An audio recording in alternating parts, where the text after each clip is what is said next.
আসসালামু আলাইকুম সুপ্রিয় শিক্ষার্থীরা, আশা করি তোমরা ভালো আছো। আজকে আমি অষ্টম শ্রেণীর গণিত বইয়ের অনুশীলনী 2.1-এ মুনাফার অঙ্ক নিয়ে এসেছি।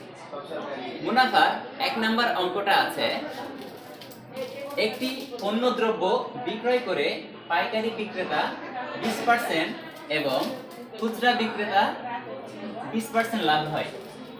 যদি দ্রব্যটির খুচরা বিক্রয় মূল্য 576 টাকা হয়, পাইকারি বিক্রেতার ক্রয় মূল্য কত?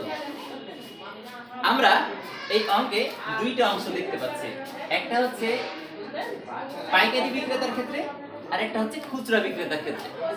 পাইকারি বিক্রেতা লাভ করেছে 20% এবং খুচরা বিক্রেতা লাভ করেছে 20%। কিন্তু এই অঙ্কের ক্লু পয়েন্টটা হচ্ছে খুচরা বিক্রয় মূল্য 576 টাকা, অর্থাৎ অঙ্কের এই পয়েন্টটা থেকে আমাদের মূল অঙ্কটা শুরু করতে হবে।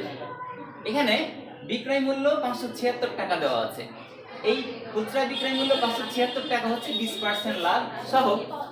সুতরাং আমাকে এখানে যেটা বের করতে হবে যে 20% লাভ সহ থেকে লাভ ছাড়া মূল্যটা আমাকে বের করতে হবে। তো 20% লাভে বিক্রয় মূল্য কি হয়, যেহেতু পার্সেন্টেজ শতকরা হিসাবেই করা হয়, তাহলে খুচরা বিক্রেতার ক্ষেত্রে 20% লাভে বিক্রয় মূল্য হয় 100 টাকা, তার সাথে হচ্ছে 20 টাকা যোগ, সুতরাং 120 টাকা হয়। ঠিক এটা যদি উল্টো হতো যে 20% প্রতিতে বিক্রয় মূল্য, তাহলে আমরা 100 থেকে 20 বাদ দিয়ে দিতাম। তো যেহেতু 20% লাভ আছে, তাই আমরা 20% লাভে বিক্রয় মূল্য 100 টাকা, তার সাথে 20 টাকা যোগ করে 120 টাকা করেছি। এখন যেহেতু আমার লাভটা বাদ দিয়ে বিক্রয় মূল্যটা বের করতে হবে, সেক্ষেত্রে আমি এই জিনিসটাকে সাজিয়ে নিব যে বিক্রয় মূল্য 120 টাকা হলে ক্রয় মূল্য হয় 100 টাকা, আবার বিক্রয় মূল্য 1 টাকা হলে ক্রয় মূল্য হয় 100/120।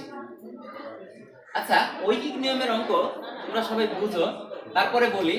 এখানে 120 এটা সংখ্যাটা অনেক বেশি, আর এখানে যে কম, বেশি থেকে কমে আসলে এটা দিয়ে এটা ভাগ দিতে হয়, আবার কম থেকে বেশিতে আসলে গুণ দিতে হয়।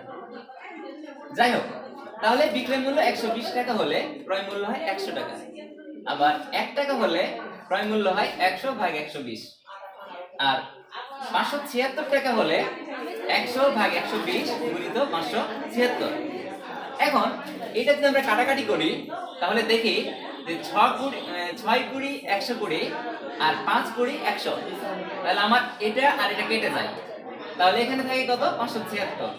আবার 6 96 এ 576 হয়, তাহলে আমার 6 কেটে যায়, তাহলে থাকে কত? 5 আর 96। 5 আর 96 কে গুণ দিলে হয় 480 টাকা।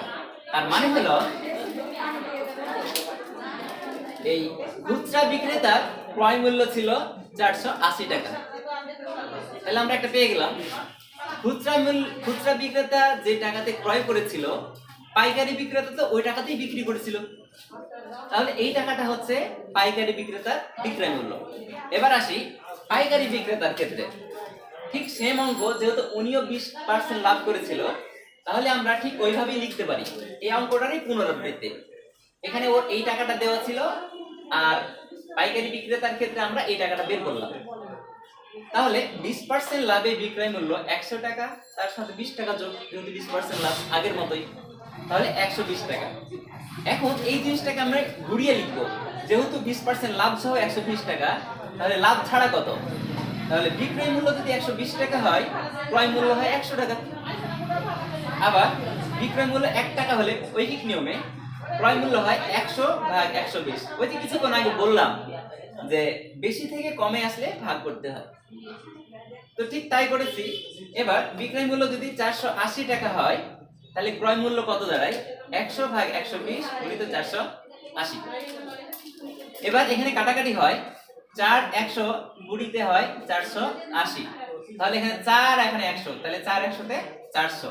এই 400 টাকাটাই হচ্ছে পাইকারি বিক্রেতার ক্রয় মূল্য, অর্থাৎ 400 টাকায় পাইকারি বিক্রেতা কিনে উনি 480 টাকায় বিক্রি করেছিলেন, আর খুচরা বিক্রেতা 480 টাকায় ক্রয় করে 576 টাকায় বিক্রি করেছেন।